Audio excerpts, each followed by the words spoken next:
back to do our last video for solving quadratic equations.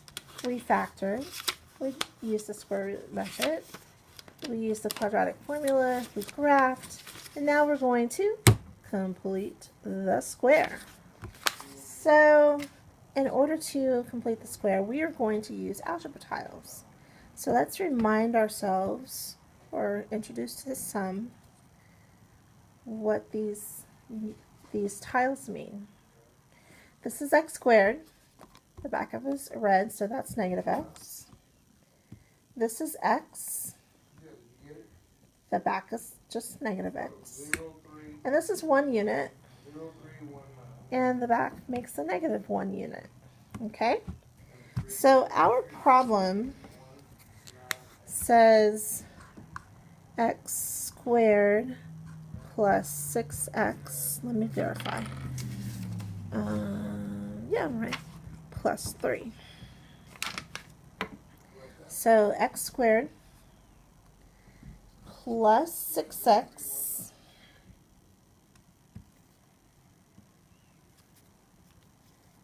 there we go, 6x's plus 3 units. There we go. So first of all, let's think about something. If we want to complete the square, so we're going to arrange this into a square. And right now, this is just an example right here. I'm not doing the problem yet.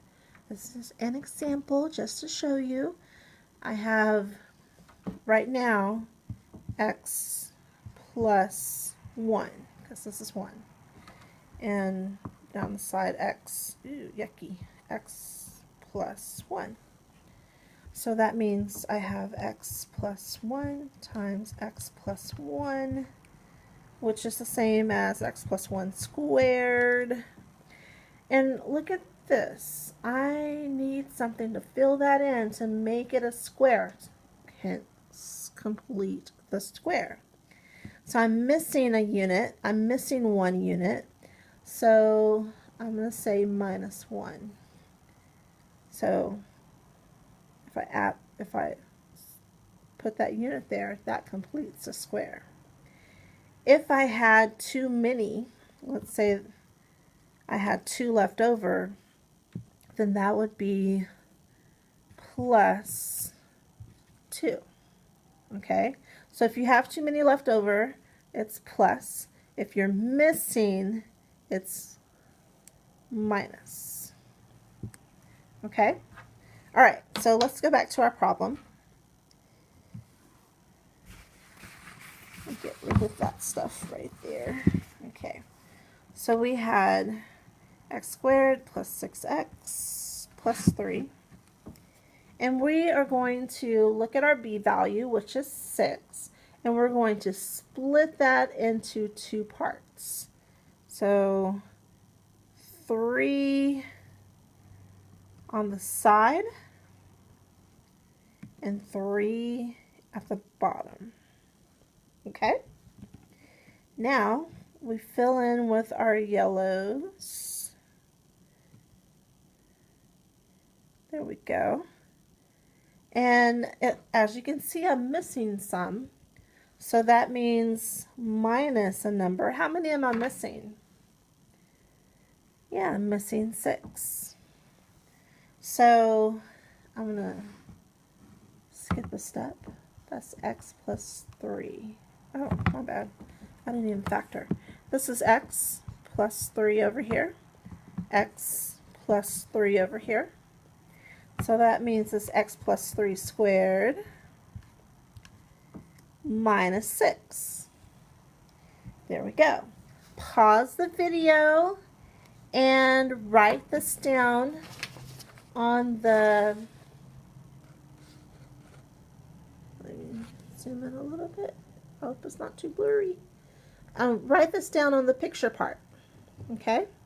Pause the video, write that on the picture part. Okay. Now we're going to do the solution part. And to solve, we want to set our quadratic equal to 0. So make it an equation and set it equal to 0. And then we can solve. So first, to solve, I got to get rid of the 6 because I need something over here. Well, I need for the 6 to be away from this side. So we're going to add it to the other side, just so that I have x plus 3 squared all by itself.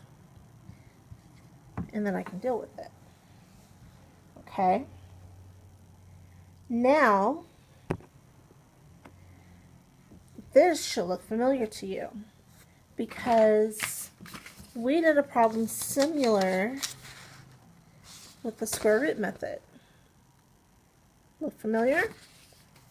So we're going to take the square root, we're going to use the square root method, take the square root of both sides,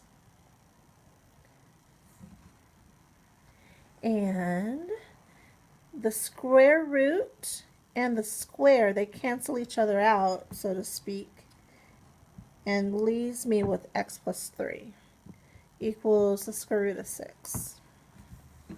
Right? Now, I do have to remember that this is not just the square root of 6. It's plus or minus the square root of 6. Remember, you can have two negative numbers can make the positive 2. So, plus or minus the square root of 6. Now, I want to solve for x. So we're going to subtract 3 from both sides. That leaves us with x equals negative 3 plus or minus the square root of 6. Now let's break that apart. X equals negative 3 plus the square root of 6. And x equals negative 3. That's really a 3. Minus the square root of 6. And now I'm going to go to my handy dandy calculator. That's the simplest radical form. So we're going to do the first one, negative 3 plus the square root of 6. Negative 3 plus the square root of 6. And we get a negative 0.5 and a bunch of numbers. We want to round this to the nearest tenths place. So that means the number behind the decimal. There's a 5 behind it, so what does it become? Yes, a negative 0.6. So x equals negative 0.6. And now we're going to do this one, the subtraction one. So all I'm going to do is go up. Oops, too far. Highlight it. And then I'm going to change that to a minus sign. And I got negative 5.4 and some numbers. I want to round to the tenths place. There's a 4 behind it. So that means it does what? Stays the same. So x equals negative 5.4. Which number is the smallest? The smallest number is, of course, this one. So we're going to write it first in our data set.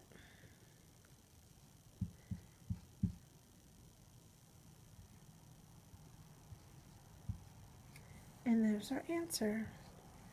There's our solution. There's our roots, our zeros.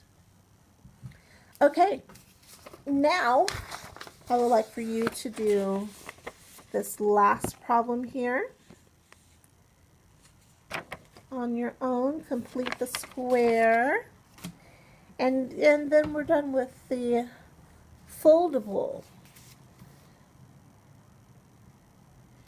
So it was fun. working with you on solving all of these quadratics, all of these 5 different ways. You just have to figure out which way is the best for a particular problem. Sometimes factoring works 100% of the time for a worksheet. Sometimes it doesn't, and quadratic formula will work 100% of the time. But the rest of these, you have to look at the problem and see which one is going to work, which method will work the best. Okay? So good luck with your solving quadratic equations, and I will see you next time.